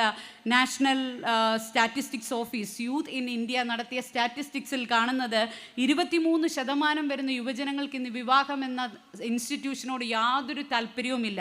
ഇത് കഴിഞ്ഞ വർഷങ്ങളിൽ 17.2% മാത്രമായിരുന്നു. അതുകൊണ്ട് മൂല്യങ്ങളെയൊക്കെ മാറ്റിവെച്ച് താൽക്കാലികമായിട്ടുള്ള സംതൃപ്തിക്ക് പിന്നാലെ വിരഞ്ഞോടുന്ന കുടുംബങ്ങളായി ഇന്ന് നമ്മൾ മാറുന്നു. Impulsivity and immediate gratification. ഈ അടുത്തിടെ കൗൺസിലിങ്ങിന് വന്നപ്പോൾ, കപ്പിൾ കൗൺസിലിങ്ങിന് വന്നപ്പോൾ ഒരു ഹസ്ബൻഡ് ഇങ്ങനെയാണ് പറഞ്ഞത്, 8 മണിക്കൂർ അവൾ ജോലി കഴിഞ്ഞ് 3 മണിക്കൂർ കൗച്ചിൽ കിടന്ന് വെടിവെച്ച് കളിക്കണം. 8 മണിക്കൂറത്തെ ഡ്യൂട്ടി കഴിഞ്ഞ് 3 മണിക്കൂർ കൗച്ചിൽ കിടന്ന് വെടിവെച്ച് കളിച്ചെങ്കിൽ മാത്രമേ അവൾ പറയുന്നുള്ളൂ അവളുടെ സ്ട്രെസ്സ് മാറത്തുള്ളൂ എന്നാണ് പറയുന്നത്. നമ്മളുടെ ജീവിതത്തിലുണ്ടാകുന്ന സ്ട്രെസ്സുകളെ മാറ്റാനായിട്ട് ഇമ്മീഡിയറ്റ് ആയിട്ടുള്ള ഗ്രാറ്റിഫിക്കേഷൻ, വികാരങ്ങളുടെ മാത്രം പുറകെ പോകുന്നു. ജേക്കബിന് സംഭവിച്ചത് എന്താണ്? യാക്കോബിന് സംഭവിച്ചത് എന്താണ്? അവൻ സദ്ഗുണപൂർണനായിരുന്നു, പക്ഷേ അവനിലൊരു റിജിഡ് ഐഡൻറ്റിറ്റി വന്നു. What is this rigid identity? Perfect being. നല്ലതാണ് നല്ലതാണ് നല്ലതാണ്. അതുകൊണ്ട് തന്നെ അവൻ്റെ ഒരു അഭിപ്രായങ്ങളെയും അപ്പനോട് തുറന്നു പറയാൻ അവന് സാധിച്ചില്ല. എക്സസീവ് ഗുഡ് ബിഹേവിയർ ഇങ്ങനെ ഒരു പട്ടം ചാർത്തി കിട്ടിയത് കൊണ്ട് അപ്പനോട് പലതും തുറന്നു പറയാൻ സാധിക്കാത്തത് കൊണ്ട് അവൻ ചതിവിലൂടെ കാര്യങ്ങൾ നേടിയെടുക്കുന്നു. പാലക്കാട് നിന്ന് വന്ന ഒരു 4-ാം ക്ലാസ്സുകാരൻ, അവനെക്കുറിച്ച് വീട്ടിലും നാട്ടിലും സ്കൂളിലും ഒക്കെ പറയുന്നത് കുഞ്ഞുങ്ങളായാൽ ഇങ്ങനെ വേണം എന്നാ. പക്ഷെ അമ്മയ്ക്കൊരു ചെറിയ സംശയം തോന്നിയിട്ട് കൗൺസിലിങ്ങിനായിട്ട് കൊണ്ടുവന്നതാണ്. കുറച്ച് ദിവസങ്ങൾ മുമ്പ് അവൻ്റെ പ്രൈവറ്റ് പാർട്ടിൽ ഒരു മുറിവ് കണ്ടു. അവനോട് ചോദിച്ചപ്പോൾ പറഞ്ഞു വീണതാണ്, അങ്ങനെയാണ്. പക്ഷെ അവർക്കതങ്ങോട്ട് കൺവിൻസിങ് ആയിട്ട് തോന്നാത്തത് കൊണ്ട് കൗൺസിലിംഗ് സെഷൻ വന്നു. കുറേ കൗൺസിലിംഗ് സെഷനുകൾ മുന്നോട്ട് പോയപ്പോഴാണ് ഈ കുഞ്ഞ് തുറന്നു പറയുന്നത്, അവൻ ഭയങ്കര ഇറിറ്റേറ്റഡ് ആണ്, അവൻ ഭയങ്കര സ്ട്രെസ്ഡ് ആണ്. കാരണം എല്ലായിടത്തും നല്ല കുഞ്ഞ് എന്നുള്ള ഇമേജ് ഉണ്ടായതുകൊണ്ട് അവൻ്റെ പല കാര്യങ്ങളും തുറന്നു പറയാനോ തുറന്നു പ്രകടിപ്പിക്കാനോ സാധിക്കുന്നില്ല. അങ്ങനെ സ്ട്രെസ്സ് കൂടി അവൻ സ്ട്രെസ്സ് മാറ്റാനായിട്ട് കണ്ടെത്തിയ കാര്യം എന്താണെന്ന് ചോദിച്ചാൽ അശ്ലീല ചിത്രങ്ങൾ കാണുക, ഫോൺ വാച്ചിങ് ആണ് കണ്ടെത്തിയത്. അതുകൊണ്ട് നമ്മുടെ കുടുംബങ്ങൾക്കകത്ത് പക്ഷപാതം ഉണ്ടാകുമ്പോൾ ഓവർ ബിഹേവിയർ, ഓവർ ഗുഡ്നെസ് എന്നുള്ള രീതിയിൽ പട്ടം ചാർത്തി കൊടുക്കപ്പെടുന്നുണ്ടോ എന്ന് നമ്മൾ ശ്രദ്ധിക്കേണ്ടതാണ്. അതുകൊണ്ട് പേരൻസ് ആകുന്ന റൂട്ടിന് പുഴുക്കുത്തു പിടിച്ചാൽ കുഞ്ഞുങ്ങളാകുന്ന ഫ്രൂട്ട്സിൽ അത് അഫക്റ്റ് ചെയ്യും. Parents are the roots of the family, children are the fruits of the family. ഈ fruit affected, the fruits will reflect that. വേരിലെ പുഴുക്കുത്ത് നിശ്ചയമായും പഴങ്ങളിൽ പ്രതിഫലിക്കും. How to become a meaning meaning family, അർത്ഥമുള്ള ഒരു കുടുംബമായിട്ട് നമുക്ക് എങ്ങനെ മാറാം? A place where people feel safe to express themselves. അവർക്ക് തുറന്ന് പ്രകടിപ്പിക്കാൻ, അവരെ തുറന്ന് അക്സെപ്റ്റ് ചെയ്യാൻ സാധിക്കുന്ന ഒരു ഇടങ്ങൾ അർത്ഥവത്തായ കുടുംബങ്ങളായി മാറും. അവിടെ ഒരു സെക്യൂർ അറ്റാച്ച്മെൻ്റ് ഉണ്ടാവും. എന്താണ്? സുരക്ഷിതമായിട്ടുള്ള അന്തരീക്ഷം. അവിടെ സ്നേഹം കൊടുക്കുന്നത് ഒരിക്കലും ഗുണം നോക്കിയിട്ടല്ല, നീ ഇന്ന കഴിവുണ്ടായതുകൊണ്ട് നിന്നെ സ്നേഹിക്കാം, അല്ലെ നീ ഇന്നത് എൻജിനീയറിങ്ങിന് മെറിറ്റ് സീറ്റിൽ വന്നാൽ നിന്നെ ഞാൻ സ്നേഹിക്കാം, അങ്ങനെയല്ല. അതുകൊണ്ട് എന്താണെന്നറിയാമോ? ജീവിതത്തിൽ പ്രതിസന്ധികൾ വരുമ്പോൾ പലപ്പോഴും അവരൊരു സെക്യൂർ അറ്റാച്ച്മെൻറ്റിലായതുകൊണ്ട് സുബോധം വരും. ഇന്ന് നമ്മുടെ പല കുഞ്ഞുങ്ങൾക്കും പ്രതിസന്ധികളിൽ സുബോധം വരുന്നില്ല. നമ്മൾ ധൂർത്തപുത്രൻ എന്നൊക്കെ വിളിക്കുന്ന ഉപമയുണ്ട്, എനിക്ക് അങ്ങനെ വിളിക്കാൻ താല്പര്യമില്ല. വീണ്ടെടുക്കപ്പെട്ട പുത്രനാണ്. അവന് ജീവിതത്തിൽ പ്രതിസന്ധി വന്നപ്പോൾ അവൻ നശിച്ചു പോയതല്ല, അവൻ കയറെടുത്തതല്ല, അവൻ ഡ്രഗിൻ്റെ പുറകെ പോയതല്ല, അവന് സുബോധം വന്നു. ഇന്ന് സെക്യൂർ അറ്റാച്ച്മെൻറ്റ്, കുടുംബത്തിനകത്ത് എൻ്റെ വിഷാദങ്ങളെയും എൻ്റെ എല്ലാ ഇല്ലാത്ത അവസ്ഥയും തുറന്നു കാണിക്കുമ്പോൾ എന്നെ അംഗീകരിക്കുന്ന കുടുംബമാണെങ്കിൽ അവിടെ എന്തുണ്ടാകും? സുബോധമുണ്ടാകുന്ന അവസ്ഥകളുണ്ടാകും. അതിനെന്തു വേണം എന്നറിയാമോ? ക്രിസ്തു കാണിച്ചു തന്ന പരിധികളില്ലാത്ത, ഉപാധികളില്ലാത്ത സ്നേഹം നമ്മളുടെ കുടുംബത്തിനകത്ത് വരണം. അൺകണ്ടീഷണൽ ലവ് 4 സ്റ്റേജിലൂടെയാണത് പോകുന്നത്. ആദ്യം എനിക്കറിയാവുന്നവരെ സ്നേഹിക്കണം, എൻ്റെ കുടുംബത്തിനകത്തുള്ളവരെ പരിധികളില്ലാതെ സ്നേഹിക്കണം. Love we know. അപ്പോൾ നമുക്ക് അടുത്ത ഘട്ടത്തിലേക്ക് കയറാൻ പറ്റും. Love towards strangers. എനിക്കറിയാത്തവരെയും സ്നേഹിക്കാനായിട്ട് സാധിക്കും, പരിധികളില്ലാതെ സ്നേഹിക്കാൻ സാധിക്കും. അപ്പോൾ ഞാൻ പോകുന്ന സ്കൂളിൽ പ്രശ്നമില്ല, അപ്പോൾ ഞാൻ പോകുന്ന ഹോസ്റ്റലിൽ പ്രശ്നമില്ല, അപ്പോൾ എൻ്റെ ജോലിയിടങ്ങളിൽ പ്രശ്നമില്ല. ഇന്ന് ഉപാധികളില്ലാതെ ആരെയും സ്നേഹിക്കാൻ സാധിക്കുന്നില്ല. അവിടെ നിന്ന് നമ്മൾ 3ാമത്തെ തലത്തിലേക്ക് കടക്കും. നമുക്ക് യൂണിവേഴ്സൽ ലവ് ഉണ്ടാവും. ഈ പ്രപഞ്ചത്തെ മുഴുവനും നമുക്ക് സ്നേഹിക്കാനായിട്ട് സാധിക്കും. അവിടെ നിന്ന് നമ്മൾ 4ാമത്തെ അവസ്ഥയിലേക്ക്, ക്രിസ്തു കാണിച്ചു തന്ന ആ ഒരു അവസ്ഥയിലേക്ക് നമ്മൾ പ്രവേശിക്കും. അതെന്താണെന്നറിയാമോ? Love the one who hurts. നിങ്ങളെ ഉപദ്രവിക്കുന്നവരെ നിങ്ങൾക്ക് എന്ത് ചെയ്യാനായിട്ട് പറ്റും? സ്നേഹിക്കാനായിട്ട് പറ്റും. ഞാൻ ചോദിച്ചോട്ടെ, നമ്മുടെ കുടുംബങ്ങൾക്കകത്ത് ചിലപ്പം നമ്മളെ ഗുണം നോക്കി അംഗീകരിക്കുന്ന കുടുംബങ്ങളായി പോയിട്ടുണ്ടായിരിക്കാം, അർത്ഥരഹിതമായിട്ടുള്ള കുടുംബങ്ങളായി പോയിട്ടുണ്ടാവാം. പക്ഷേ ഉപദ്രവിക്കുന്നവരെ പോലും സ്നേഹിക്കാൻ ക്രിസ്തു കാണിച്ചു തന്ന ഉപാധികളില്ലാത്ത, പരിധികളില്ലാത്ത കുടുംബങ്ങളാവാൻ നമുക്കിന്ന് സാധിക്കുന്നുണ്ട്. So meaningful images, meaningful habits and meaningful റിലേഷൻഷിപ്പുകളുള്ള കുടുംബങ്ങളായി നമ്മളിന്ന് മാറേണ്ടത് വളരെ ആവശ്യമാണ്. അതുകൊണ്ട് തന്നെ അങ്ങനെ മാറുമ്പോൾ നമ്മളുടെ കുടുംബങ്ങൾ വളരെ ഇൻറ്റിമേറ്റ് ആകും, ഇഴയടുപ്പമുള്ള കുടുംബങ്ങളാകും. ഇല്ലെങ്കിൽ എന്താ സംഭവിക്കുന്നതെന്നറിയാമോ? ഐസൊലേറ്റഡ് ആകും, ഏകാന്തത. ഇന്ന് ഏറ്റവും കൂടുതൽ അനുഭവിക്കുന്ന ഒരു വിഷയം എന്താണെന്ന് ചോദിച്ചാൽ ഏകാന്തതയാണ്. മറ്റൊരു പ്രശ്നങ്ങളെക്കാളും ഏറ്റവും കൂടുതൽ ഇന്ന് നമ്മൾ ഒരുമിച്ചൊരു കുടുംബത്തിനകത്ത് ജീവിക്കുന്നുണ്ടെങ്കിലും അപ്പൻ ന്യൂസ് ചാനലിലായിരിക്കും, അമ്മ ഫേസ്ബുക്കിലായിരിക്കും, മക്കൾ ഇൻസ്റ്റഗ്രാം റീൽസിലുമായിരിക്കും. അതുകൊണ്ട് ഒരു ഫീലിംഗ് കുടുംബത്തിനകത്തില്ല. ഇൻറ്റിമേറ്റ് ഫാമിലീസ് എങ്ങനെയാണെന്ന് ചോദിച്ചാൽ they eats together, stays together and prays together. അവർ ഒരുമിച്ച് കഴിക്കും, ഒരുമിച്ചായിരിക്കും, ഒരുമിച്ച് പ്രാർത്ഥിക്കും. ഇന്ന് അപ്പോയിൻമെൻറ്റുകൾ എടുക്കേണ്ട അവസ്ഥ. ഒരിക്കൽ ഐശ്വര്യ റായിയുടെ ഒരു ഇൻ്റർവ്യൂ, ഒരു വെസ്റ്റേണർ ഇൻ്റർവ്യൂവർ പുള്ളിക്കാരത്തെ ഒന്ന് ഇരുത്താൻ വേണ്ടി ചോദിച്ചു, നിങ്ങളൊക്കെ ഇത്രയും വലുതായിട്ടും അപ്പൻ്റെയും അമ്മയുടെയും കൂടാണോ താമസിക്കുന്നത്? തിരിച്ച് ഐശ്വര്യ റായി ഒരു മറുപടിയാണ് പറഞ്ഞത്, ഞങ്ങൾക്ക് ഞങ്ങളുടെ അപ്പനെയും അമ്മയും കാണാൻ അപ്പോയിൻമെൻ്റ് എടുക്കേണ്ട ആവശ്യമില്ല. പക്ഷേ ഇന്നത്തെ നമ്മളുടെ കുടുംബങ്ങളുടെ അവസ്ഥ എന്താണ്? ഒരുമിച്ചൊന്ന് കൂടി വരണമെങ്കിൽ പരസ്പരം അപ്പോയിൻമെൻ്റ് എടുക്കേണ്ട അവസ്ഥയിലേക്ക് കാര്യങ്ങൾ മാറുന്നു. അതുകൊണ്ട് ഇൻറ്റിമേറ്റ് ഫാമിലിയായി മാറാം. ഇല്ലെങ്കിൽ നമ്മളുടെ ഫാമിലി ഐസൊലേറ്റഡ് ഫാമിലിയായി മാറും. ഐസൊലേറ്റഡ് ഫാമിലിയിൽ എങ്ങനെയാണെന്ന് ചോദിച്ചാൽ അവരെപ്പോഴും ഇൻഡിവിജ്വൽ സെലിബ്രേഷൻ മാത്രമേ ഉള്ളൂ. Isolated family is like restaurant പോലെയാണ്. ഒരാൾ ഒരിടത്തിരുന്ന് കഞ്ഞി കുടിക്കുമ്പോൾ മറ്റേയാൾ ബിരിയാണി കഴിക്കും. അവർക്കെല്ലാവർക്കും ഒറ്റയ്ക്കുള്ള സന്തോഷങ്ങൾ മാത്രമേ ഉള്ളൂ. അതുകൊണ്ട് നമ്മളുടെ കുടുംബങ്ങൾ ഇൻറ്റിമേറ്റായി കഴിയുമ്പോൾ മാത്രമേ അവിടെ എന്തു വരൂ? ലോയലായി മാറൂ, വിശ്വസ്തതയുള്ള കുടുംബങ്ങളായി മാറത്തുള്ളൂ. ഇല്ലെങ്കിൽ എന്തായി മാറുമെന്നറിയാമോ? ലസ്റ്റ്ഫുൾ ഫാമിലീസായി മാറും. മോഹങ്ങൾ കൊണ്ട് മാത്രം ജീവിക്കുന്ന കുടുംബങ്ങളായി മാറും. ഇസഹാക്കിൻ്റെയും റബേക്കയുടെയും ജീവിതത്തിലും അത് സംഭവിച്ചു. ഉൽപ്പത്തി പുസ്തകം 25-ാം അധ്യായം 28-ാം വാക്യത്തിൽ പറയുന്നു, ഏശാവിൻ്റെ വേട്ടയിറച്ചിൽ രുചി പിടിച്ചിരുന്നതുകൊണ്ട് ഇസഹാക്ക് അവനെ സ്നേഹിച്ചു, റബേക്കയോ യാക്കോബിനെ സ്നേഹിച്ചു. രുചിക്കൂട്ടുകൾ ഇന്ന് കുടുംബത്തിൻ്റെ വിധി തകർച്ചയിലേക്ക് കൊണ്ടുപോകുന്നു. Does lust create dependency? മോഹങ്ങൾ കൊണ്ട് ഇന്ന് നമ്മളുടെ വൈകാരിക തലങ്ങളെയൊക്കെ നിയന്ത്രിച്ച് നിർത്തണമെങ്കിൽ ചില മെറ്റീരിയലിസ്റ്റിക് ആയിട്ടുള്ള കാര്യങ്ങൾ വേണമെന്നാണ് കണ്ടു വരുന്നത്. എന്താ ഇന്നത്തെ ഏറ്റവും കൂടുതൽ വരുന്ന ആസക്തി എന്താണെന്ന് ചോദിച്ചാൽ പേഴ്സൺ അഡിക്ഷനാണ്. What is this person addiction? അവനില്ലെങ്കിൽ അവളില്ലെങ്കിൽ എനിക്ക് ജീവിക്കാൻ പറ്റില്ല.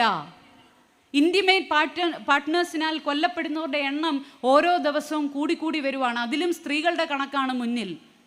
ഞാൻ താമസിക്കുന്നതിൻ്റെ അടുത്ത് തന്നെ ഒരു ഹൈസ്കൂൾ അധ്യാപിക വീട്ടിൽ കാർ സർവീസിന് വന്ന പയ്യനുമായിട്ട് ഇങ്ങനെ സംസാരിച്ച് ചാറ്റിംഗ് തുടങ്ങി. അത് ചീറ്റിംഗ് ആയി.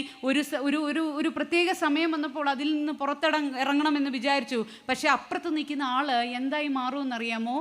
അത്രയ്ക്ക് ഓവർ ഡിപ്പെൻഡൻ്റായി മാറും.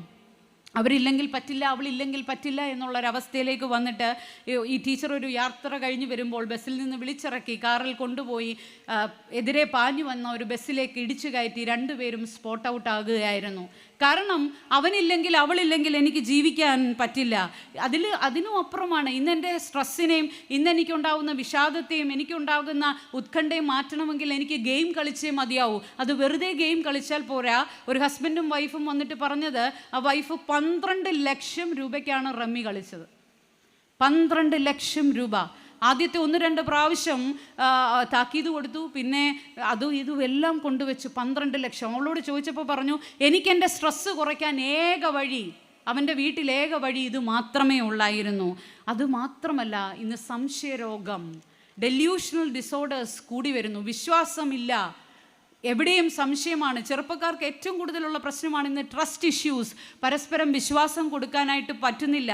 അതുകൊണ്ട് നമ്മൾ എന്താകണം? ഫെയ്ത്ത്ഫുൾ ആയിട്ടുള്ള ഫാമിലി, ലോയൽ ഫാമിലീസ് ആയിട്ട് മാറണം. നമുക്ക് പലപ്പോഴും റോയൽ ഫാമിലി ആകാനാണ് ഇഷ്ടം, ആഡംബരമുള്ള കുടുംബങ്ങളായി മാറാൻ. പക്ഷേ നമ്മൾ റോയൽ ഫാമിലി അല്ല, ലോയൽ ഫാമിലി ആയിട്ട് മാറണം.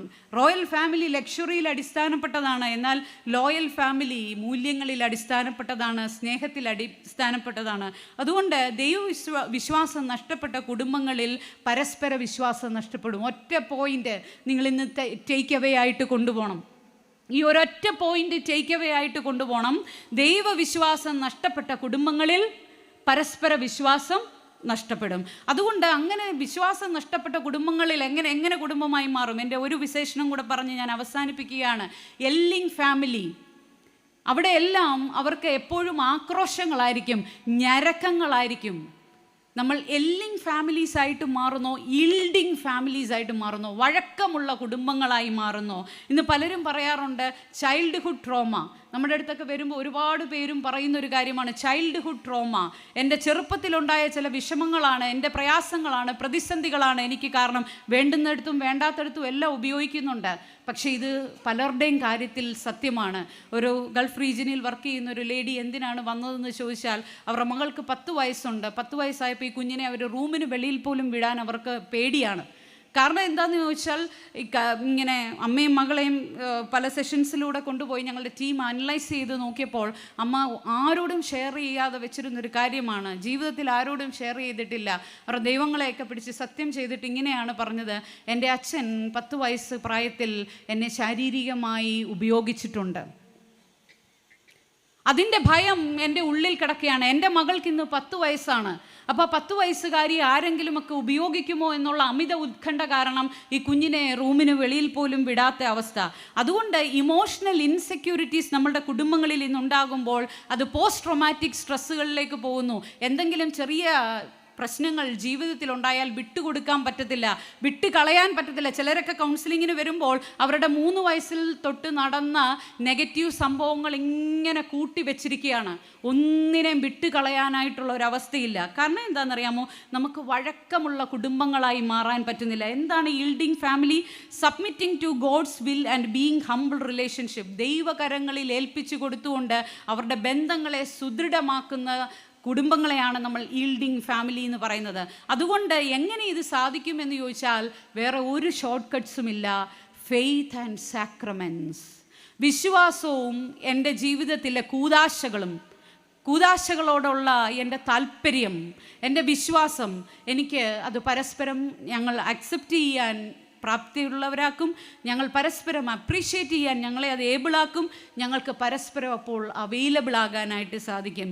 ഇവിടെ അങ്ങനെ അവരുടെ ആ വിശ്വാസം, ഇസ്ഹാക്കിൻ്റെ റബേക്കയുടെയും കുടുംബത്തിൽ ചില പ്രശ്നങ്ങളൊക്കെ വന്നു പോയിട്ടുണ്ടെങ്കിലും നമ്മൾ കാണുന്നത് എന്താണെന്ന് ചോദിച്ചാൽ, കാലങ്ങൾ കഴിഞ്ഞപ്പോൾ ഈ ഒരു വിശ്വാസവും ഈ ഒരു ധ്യാനവും ആ കുടുംബത്തിനകത്തുണ്ടായിരുന്നത് കൊണ്ട് ഏശാവിനും യാക്കോബിനും നല്ല ആത്മീകമായിട്ടുള്ള തിരിച്ചറിവുകൾ, മാറ്റങ്ങൾ വരുന്നു.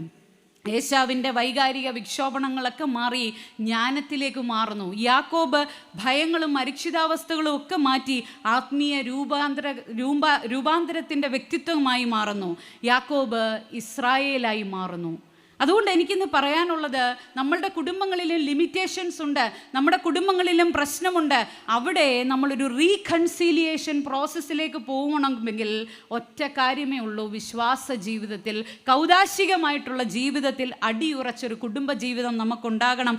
അപ്പോൾ അനുരഞ്ജനത്തിൻ്റെ ആത്മാവ് നമ്മുടെ കുടുംബങ്ങളിലേക്ക് വരും.